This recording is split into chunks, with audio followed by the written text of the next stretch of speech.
Muito bem, estamos de volta ao programa Nossa Informação TV Com. E agora a gente vai receber a presença da doutora Taniele Teles. Está no ponto aí a doutora? Uma alegria muito grande receber a doutora Taniele Teles, que tem sido responsável por esse, que é hoje, sem dúvida nenhuma, um dos casos mais emblemáticos do nosso país e que tem ganhado o noticiário do mundo inteiro. Doutora, muito obrigado pela sua participação, por ter nos atendido. Seja muito bem-vinda no programa Nossa Informação. Bom dia, Bruno. Bom dia, Carlos. Bom dia, ouvintes do programa Nossa Informação. A honra é toda minha. Doutora, ontem nós tivemos, colocar na tela a primeira notícia, por favor. Ontem nós tivemos uma manifestação na Paulista, em que nós estivemos presentes, encontramos inclusive a senhora com muita alegria lá presencialmente. Uma multidão que tomou a Paulista, o pessoal pode colocar na tela aí.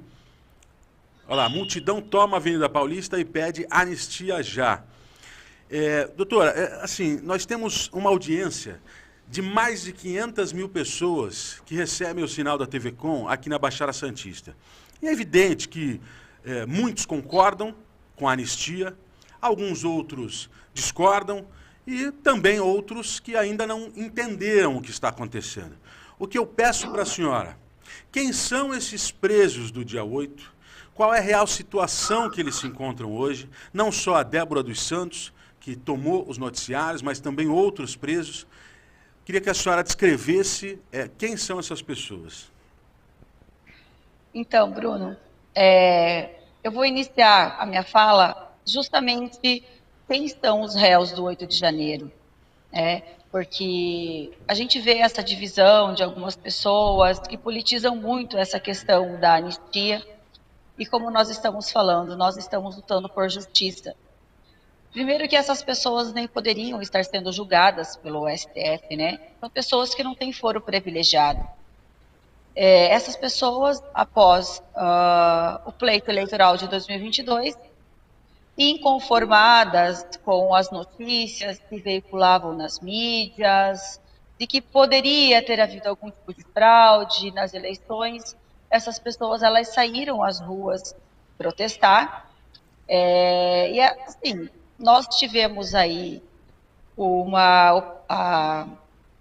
processo todo ali da Lava Jato, acusações, condenações, e é normal em uma democracia você discutir, né? E você nem sempre concordar. Isso é democracia. Você ter o direito de você discordar, de você questionar e necessariamente você não é crime, né? É o teu direito de livre manifestação, direito de expressão, é um direito constitucional. E essas pessoas, elas foram para frente de QGs e ficaram em Brasília, por exemplo, 67 dias manifestando. Temos uma nota das Forças Armadas, muito se quis tirar essas pessoas de frente dos QGs. E nós temos aí uma nota das Forças Armadas, onde falava, no dia 11 de novembro, que o direito de livre manifestação era um direito constitucional. E essas pessoas, elas poderiam ficar em frente aos QGs, não era crime você fazer a manifestação, desde que você não atrapalhasse, né, o direito dos demais, isso é, o direito de ir e vir. E essas pessoas continuaram manifestando. O presidente Lula tomou posse e há conformismo com relação ao presidente e tudo mais, ele continuou. No dia 8 de janeiro, foi organizada uma grande manifestação, uma grande convocação para uma manifestação, e assim, tanto na direita quanto na esquerda, em qualquer lugar do mundo, existem aquelas pessoas que são mais extremistas, que têm pensamentos, como nós vimos ali, pensamentos mais autoritários, e por poucos, muitos estão pagando.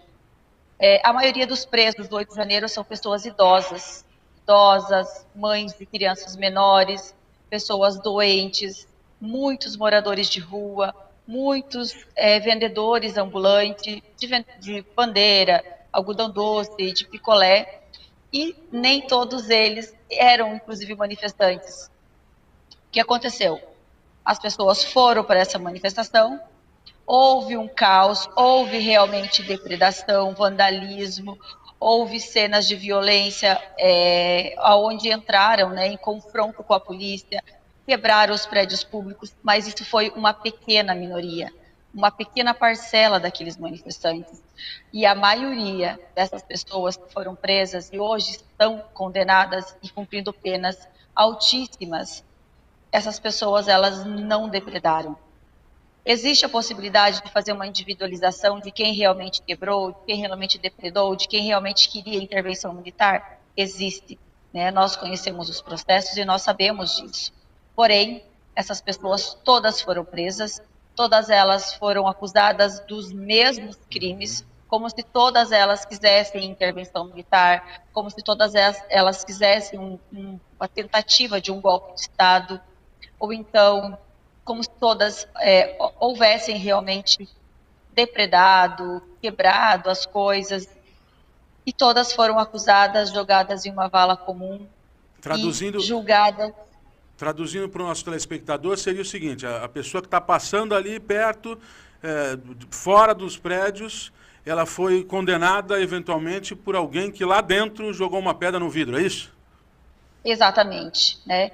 Alguém que esteve no gramado, apenas no gramado para a manifestação, e quando viu as cenas de depredação, se assustou, foi embora. Essas pessoas também estão sendo julgadas e condenadas como se tivessem entrado nos prédios públicos, depredado, como se tivessem entrado em confronto com a polícia, e como se realmente quisesse, né, uma tentativa de um golpe de Estado. A nossa luta é por isso. As penas, as pessoas foram condenadas sem direito de individualização das condutas, tá? Que é um dos direitos aí, para mim, é o principal, né? Dentro da nossa legislação penal, onde cada agente ele deve ter a sua conduta individualizada. Você apenas pode pagar pelo que de fato você cometeu. Doutora, sem falar das...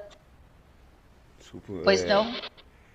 Nós sabemos que no Brasil muitas pessoas, né, são presas e saem pela porta da frente da mesma forma que ela entrou, porque furtaram um bujão de gás, porque furtaram um animal, que aí tanto o delegado quanto o juiz na audiência de custódia alega o princípio da insignificância. Vamos falar sobre o caso da Débora, que a Débora foi aquela que escreveu na estátua em frente ao STF, perdeu o mané com batom, que no dia seguinte o faxineiro lavou a estátua e ela já estava limpa. No caso da Débora, foi respeitado esse princípio constitucional, o da insignificância? Não. A Débora, ela foi acusada pelos mesmos crimes daquelas pessoas que, de fato, entraram nos prédios públicos, depredaram, aquelas mesmas pessoas que gritavam por intervenção militar, aquelas pessoas que entraram em confronto com a polícia, causaram dano e violência. A Débora cometeu um crime de pichação, tá? É um tipo penal que também ele enquadra na lei dos crimes ambientais, porém, a tipificação é totalmente diferente. Ela pichou, ela transcreveu uma frase do ministro Barroso, e hoje ela responde como se tivesse cometido todos os demais crimes. E está aí, né, 2 votos de condenação a 14 anos de prisão, ficou 2 anos presa, ré primária, nunca havia cometido qualquer infração na vida dela, endereço fixo, ocupação ilícita, né? Como eu já falei, 2 crianças pequenas, e ela está respondendo e sendo condenada como todas as demais pessoas, como todos os demais vândalos que de fato existiram no 8 de janeiro, mas se nem o devido processo legal foi respeitado, imagine um princípio constitucional, um princípio aí penal foi respeitado.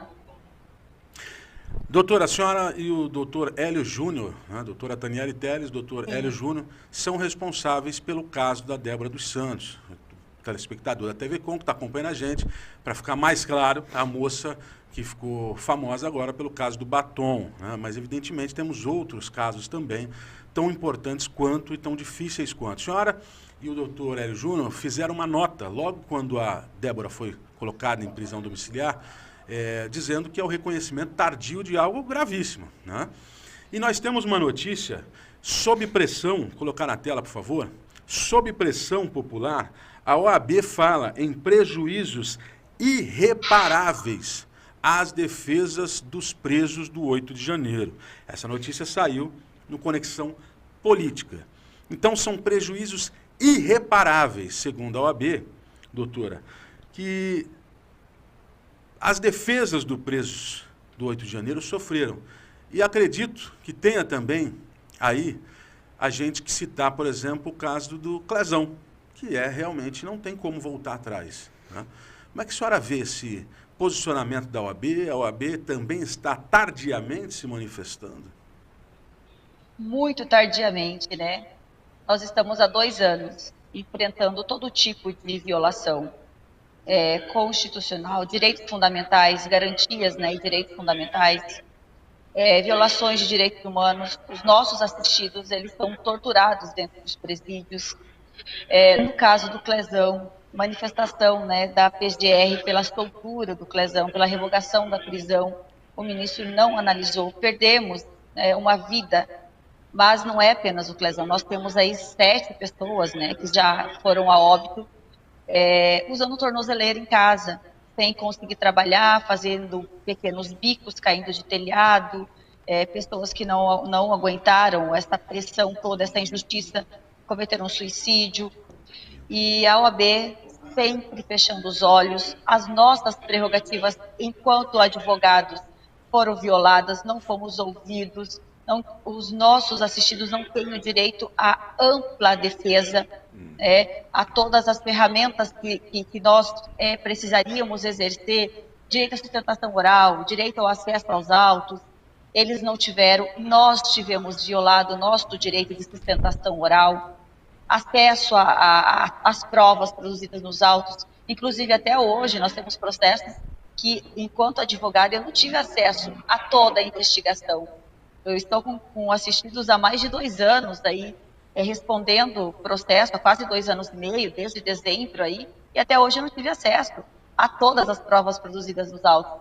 Então, realmente, além da vida, como você bem falou, no caso do Clezão, processualmente falando, são prejuízos irreparáveis, porque uma pessoa que sofre uma condenação na mais alta instância do nosso país, que não existe um outro tribunal acima dele para recorrer, e o processo ele é eivado de nulidades, de falhas, como é que você vai reparar algo assim? Não existe possibilidade de reparação.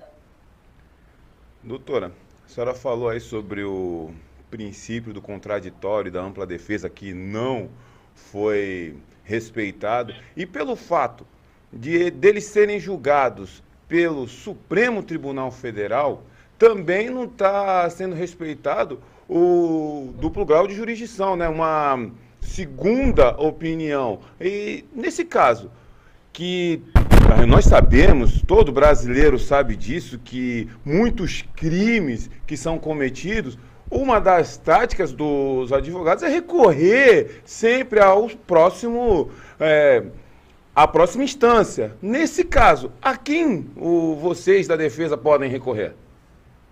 Ao próprio Supremo, né? Às próprias pessoas que são os julgadores, que já condenaram os nossos clientes, né? Então, essas pessoas deveriam estar sendo julgadas na Justiça Federal, né? Pela vara aí da Justiça Federal, teríamos acesso ao 2º grau, STJ, e só no final o STF, né? Teríamos aí a oportunidade de usar todos os meios de recursos, mas no caso dos réus do 8 de janeiro, até por questão de votos e divergência, nós sequer temos acesso a um direito realmente eficiente de qualquer tipo de recurso. Se nós protocolarmos aí, não concordamos com alguma coisa da sentença, alguma obscuridade, embargos de declaração, quem é que vai receber o próprio recurso? É o próprio ministro Alexandre de Moraes, recebe e nega no mesmo momento. Então, não nos resta sequer recursos e um juiz, né, diferente para analisar com outros olhos, analisar as provas novamente. Infelizmente, são os próprios algozes que julgam os recursos. Olha, eu vou ler aqui a próxima notícia, e são duas notícias, vou pedir para a produção colocar as duas próximas em seguida. A primeira, Zanin e Dino votam com Moraes para condenar pipoqueiro e vendedor de picolé. Eu vou repetir porque talvez o nosso telespectador não tenha entendido muito bem, e é exatamente isso que você ouviu. Zanin e Dino votam com Moraes para condenar pipoqueiro e vendedor de picolé. E a próxima notícia, por favor. Hugo Mota barra tramitação da anistia e PL mantém obstrução. A obstrução na Câmara. Hugo Mota barra tramitação da anistia e PL mantém obstrução. Para quem está nos acompanhando, veja, essas duas notícias eu pedi para ser colocada em conjunto, porque a primeira, eles estão querendo afirmar que um pipoqueiro e um vendedor de sorvete iriam dar um golpe de Estado no Brasil. Eu costumo dizer que, até para aquelas coisas que, eventualmente, a gente pode concordar e discordar, né, de uma série de pontos, esquerda, direita, centro, tanto faz qual o seu posicionamento. Mas, até para isso, tem coisas que têm limite. E eu acredito que, seja você de qual posicionamento você for, há de concordar que um pipoqueiro e um sorveteiro, pessoas, em modo geral, simples, né, muitas vezes não tem nem, infelizmente, gostaria que tivesse, infelizmente, às vezes não tem nem conhecimento do que estava acontecendo ali em Brasília, não entende nem a temática da coisa, vão ser condenados, foram aí já, né, já receberam o voto para serem condenados por golpe de Estado. E o Hugo Mota barrando a anistia na Câmara, eu fico preocupado em sequer imaginar, doutora, que exista politicamente algum tipo de acordo para que seja ou não passado essa anistia que é humanitária.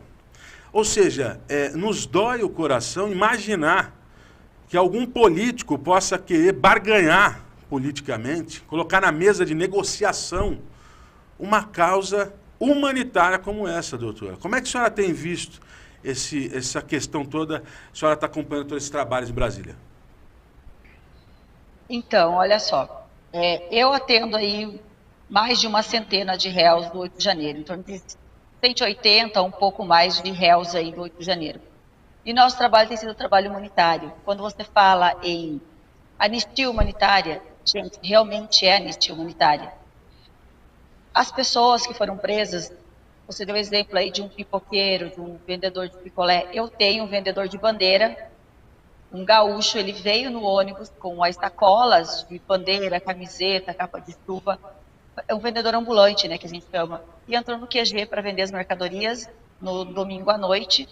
Foi preso na segunda-feira de manhã, ficou preso aí quase 4 meses e ele foi condenado.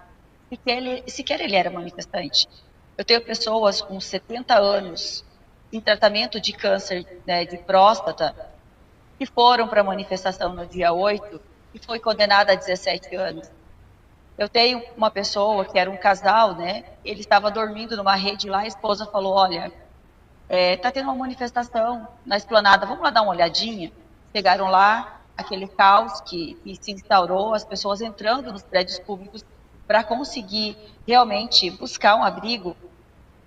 Os dois foram condenados a 13 anos de prisão. Que preparo essas pessoas teriam para um possível golpe de Estado? Aí isso me apavora um pouco, porque quando nós falamos em anistia humanitária, é para corrigir uma injustiça que juridicamente, neste momento, nós não temos condições. Até devido aos membros da STF, a questão política, essa questão toda do julgamento do Bolsonaro, Lula, que é o principal opositor, né, está no governo, os ministros da STF, aí, a grande maioria estão indicados pelo PT, que é o partido que está no poder hoje. Então, nós vemos que é uma guerra ideológica, onde pessoas inocentes estão sendo massacradas, condenadas, justamente por um viés ideológico. E isso me preocupa quando tem essa questão de interesse político, de barganha política. Eu gostaria muito de, como você falou aqui no teu programa, são milhares de pessoas que assistem. Eu gostaria de conscientizar a população da importância da anistia humanitária. Não é questão, gente, de direita e esquerda. Tentam nos dividir entre nós e eles, né? Ah, nós aqui, eles lá. Nós não somos. Nós somos um único povo. Nós somos uma nação. A anistia, ela já faz parte da nossa história. Então, que as pessoas cobrem os seus representantes. Nós não estamos falando apenas de extremistas. Existem alguns extremistas no meio condenado? Existem, mas existem vendedores de picolé, vendedores de algodão doce, vendedores de bandeira, pessoas, né, idosos, adoecidos dentro das prisões, que estão com a vida por um fio, e são pessoas que seriam impossível de cometer os crimes que foram acusados. Então, a questão da conscientização enquanto anistia, ela é de extrema importância, ela é a pauta principal hoje do nosso país, e que a sociedade, enquanto sociedade, venha, né, a ter essa consciência de quem são esses réus do 8 de janeiro, cobrem seus parlamentares, indiferente do posicionamento político. Vejam essas pessoas, quem realmente elas são. Procure entender quem é a Débora, quem é o seu Gessé, quem é o Messias, né? Quem é a Eliane. São milhares de réus. Para que justamente essa barganha política, eu apenas vou votar se eu ganhar tanto. Não, é uma questão humanitária, é uma questão da sociedade, é uma questão do país. O país precisa, gente, voltar ao rumo novamente.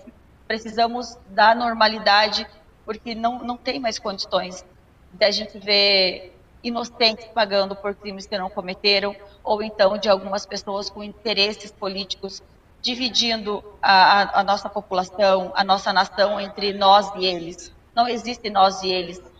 Somos todos um povo só, uma nação só. Doutora, vou pedir para colocar na tela mais uma notícia. Mais 11 famílias reunidas. A notícia é da Folha de São Paulo. Moraes tira da cadeia mais 11 réus do 8 de janeiro, após domiciliar mulher que pichou estátua. Doutora, ele não tirou da cadeia. Ele simplesmente conduziu estas pessoas, assim como a Débora, a uma prisão domiciliar. Há uma manipulação aqui da notícia, nós vemos isso. Deixa bem claro para o nosso telespectador, essas pessoas que a Folha afirma que Moraes tirou da cadeia, eles estão livres, estão podendo ir e vir para onde eles quiserem, ou eles ainda estão presos, porém dentro de casa? Exatamente, né? A gente fala em batom, então a gente vê maquiagem hoje, inclusive nas notícias. Essas pessoas apenas mudou o regime, né? Apenas mudou o local da prisão delas. Antes estavam em presídios aí de segurança máxima, e hoje essas pessoas estão presas dentro de casa, com tornozeleira, elas não podem sair da porta para fora, elas não podem receber visitas. No caso da Débora, por exemplo, a Débora pode apenas receber a mãe e as irmãs. Não pode receber o sogro, a sogra, os sobrinhos, não pode trabalhar. Ela apenas pode ter contato, então, com a mãe, com as irmãs, com os advogados. Não pode dar entrevista, não pode ter rede social. Elas apenas mudaram, né, o formato aí da prisão, saindo dos presídios e presas dentro de casa. Então, elas não tiveram revogação de prisão, elas não estão em liberdade, apenas presas hoje no regime domiciliar. Só uma pergunta que me surgiu aqui agora, quantos idosos, eu vi a notícia, doutora, que foram 44, se não me falha a memória, idosos condenados, é isso mesmo? Condenados, né? Porque vocês eu acredito que vocês tenham talvez o conhecimento de que são milhares de réus, tá? E até então nós tivemos aí a grande maioria dos que foram julgados são pessoas que foram presas no 8 de janeiro. As pessoas que foram presas posteriormente aí, tanto no QG quanto nas dezenas de fases da Operação Lesa Pátria, muita gente também é idosa, então as pessoas aí, elas vão, e eles estão considerando idosos acima de 60 anos, né? Mas nós temos pessoas de 73 anos, 72 anos, inclusive dentro de prisões hoje, tá?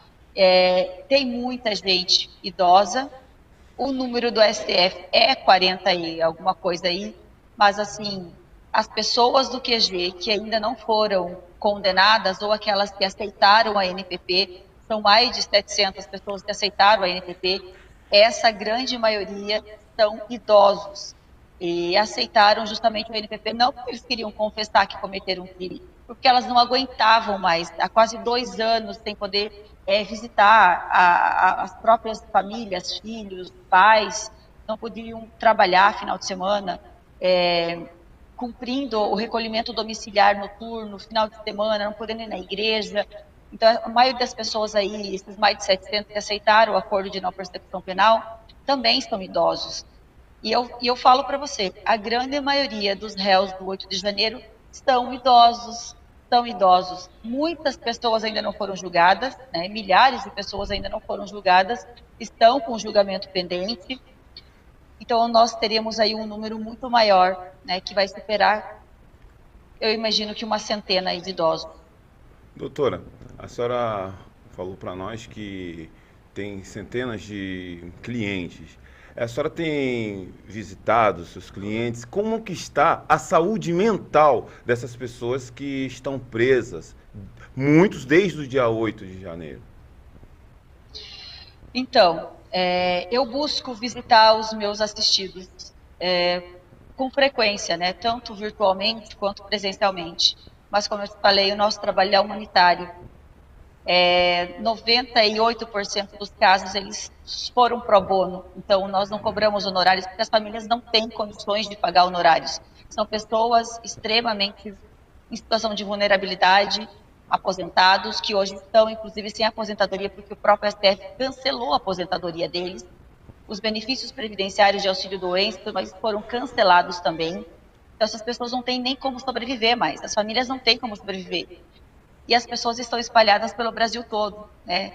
Parte em Brasília, São Paulo, Rio Grande do Norte, Rondônia, Mato Grosso, Paraná. Então, é difícil você conseguir valores para você comprar uma passagem e visitar. Então, a gente tenta visitar de maneira virtual, semanalmente, quinzenalmente, e quando nós conseguimos recursos, a gente visita eles presencialmente. É difícil um inocente estar cumprindo pena e estar bem. Então, o psicológico deles está muito abalado, o emocional deles está destruído. Aquela indignação, doutora, o que eu estou fazendo aqui? Eu não cometi esse crime, eu estou condenado, mas eu não cometi esse crime. E as pessoas que estão de tornozeleira eletrônica e há mais de 2 anos, que são essas pessoas que foram acusadas dos delitos de menor potencial ofensivo, estão todas fazendo tratamento psicológico, psiquiátrico, tomando medicação fortíssima. Algumas pessoas aí já foram internadas em clínicas psiquiátricas, porque você manter alguém há mais de 2 anos com uma tornozeleira eletrônica, com cautelares, e elas são uma forma de tortura por uma condenação que lá na frente vai ser de apenas 1 ano, não tem, realmente enlouquece qualquer pessoa, né, seja culpado ou inocente, mas as cautelares elas deveriam ser revistas aí a cada 3 meses, né, que é o normal, e elas não, elas estão aí há mais de 2 anos, as pessoas que ainda não foram julgadas, usando tornozeleiras em casa, cumprindo aí também uma série de cautelares. Importante esse relato da senhora, doutora, porque muitas pessoas, às vezes, que ainda não entenderam o que está acontecendo, não entendem, na verdade, quem são esses presos políticos que hoje nós temos no Brasil. Não só os do 8 de janeiro que estão presos, mas também aqueles que estão exilados, aqueles que estão fora do país, buscando se proteger. Infelizmente, tem uma frase do ex-presidente Jair Messias Bolsonaro, que ele disse ontem na Avenida Paulista, e saiu aqui na Revista Oeste: só um psicopata para dizer que houve uma tentativa armada de golpe. Veja, coloca na tela, por favor. Só um psicopata para dizer que houve uma tentativa armada de golpe. Veja, nós temos, como a senhora relatou, pessoas do Brasil inteiro pessoas que, sim, nós podemos dizer que se motivaram a ir para Brasília, querendo se manifestar, e que eventualmente a coisa saiu do controle, eventualmente teve ali uma depredação. Isso tudo nós podemos até levar em consideração. Mas o que nós precisamos também levar em consideração é que essas pessoas são pessoas comuns, pessoas que muitas das vezes, quase 100% delas, jamais passou na frente de uma delegacia, jamais passou, como disse o próprio Bolsonaro ontem, jamais pegou numa arma, jamais tomou conhecimento de algo que fosse criminoso. E estavam ali como qualquer outro evento, qualquer outra manifestação pacífica que tivemos nos últimos anos. Claro, um pouco mais indignados, um pouco mais acalorados, mas não pensando em fazer algo como um golpe. Até porque não foi encontrado ali nenhuma arma, nenhuma ferramenta, nada, não tinha tanque de guerra, não tinha um líder, não tinha nada. Completamente, desorientado para uma execução de um eventual golpe. O que foi encontrado foi pedaços de pau e pedra na mão de uns que estavam ali mais, eventualmente, mais extremistas, mas também, meu Deus do céu, pau e pedra que já vimos outras manifestações lá, inclusive em 2017, que teve fogo nos ministérios, né, por parte de outros grupos políticos. Então, muito, muito, muito obrigado pelo depoimento da senhora, pela participação, e convido a senhora para voltar outras vezes no programa também, viu? Eu que agradeço a oportunidade. Como você falou, nós precisamos trazer isso para a sociedade, mostrar quem são esses réus. Tentativa de golpe de Estado, que arma? Não foi encontrado sequer uma arma de fogo, pedra, pau, bombas de festa junina, 5, 6 garrafas de 600 ml com líquido inflamável. Isso daí não é arma para um golpe de Estado. Então, obrigada pela oportunidade, Bruno, Carlos, ouvinte, né? Ouvinte também, e eu me coloco à disposição para quando vocês quiserem saber um pouquinho mais, a gente trazer um pouquinho as histórias aí, de maneira individualizada, e buscar, né, com a sociedade aí uma conscientização com relação à urgência da anistia humanitária. Obrigada. O nosso tempo está mega estourado aqui na TV Com. Muito obrigado a você, telespectador. Grande abraço a todos, que Deus abençoe você, Deus abençoe a sua família, Deus abençoe o nosso Brasil, e esse é o nosso compromisso, né, Carlão? Trazer a informação verdadeira e conteúdo de qualidade. Que Deus abençoe a nossa nação. Tenha um forte e glorioso abraço.